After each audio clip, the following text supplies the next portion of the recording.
در مؤسسه تحصیلات میانه عمومی رقم 7 جماعت ترسون تویچوف شهر ترسونزاده وخوری نمایندگان مقامات محلی با ساکنان برگزار شد. در هفته این چرابینی مدیر شعبه رشد اجتماعی و رابطه با جامعه دستگاه رئیس شهر ظفر سفروف، کاتب مسئول کمیسیون عاید به حقوق کودک مقامات اجرایی حکومت دولتی شهر ترسونزاده برگ گل قدم و اشتراک و سخنرانی نمودند.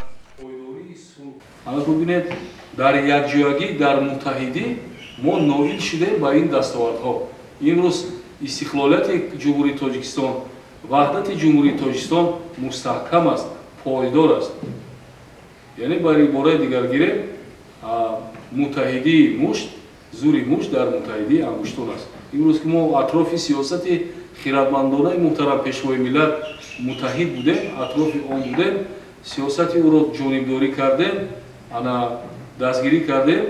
ماست با دستگیری شما با جانبداری شما امروز صلح پایدار است، وحدت پایدار است. فرزندها را اگر درست تربیت نکنیم، یک تعلیم درست ندهیم، آنها را علم نآموزانیم، آنها در آینده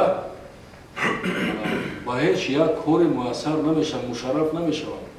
یعنی زمینه سرچشمه همه پیشروی ها در کدام دولتی که نباشد این علم است، معرفت است، معارف است، مدنیت است، عرف و عادت است، آداب است و دیگر مسائل. در هفته همایش کاتب مسئول کمیسیون عاید به حقوق کودک در مقامات اجرایی حکومت دولتی شهر ترسونزاده برگ گل قدم و دایر به پیشگیری شامل شوی جوانان به حزب و حرکت‌های گوناگون، پدیده‌های نامطلوب از قبیل جلوگیری جوانان از جنایت و جنایتکاری ابراز اندیشه نمود.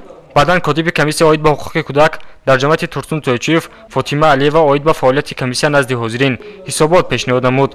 مقصد از برگزاری چنین واخوری و صحبت‌ها پیشگیری جنایت و جنایتکاری، تطبیق عملی قانون جمهوری تاجیکستان درباره مسئولیت پدر و مادر در تعلیم و تربیت فرزند میباشد و این بعد نیز در دیگر جماعت‌های دهاتی شهر ترسونزاده راه اندازی می‌گردد.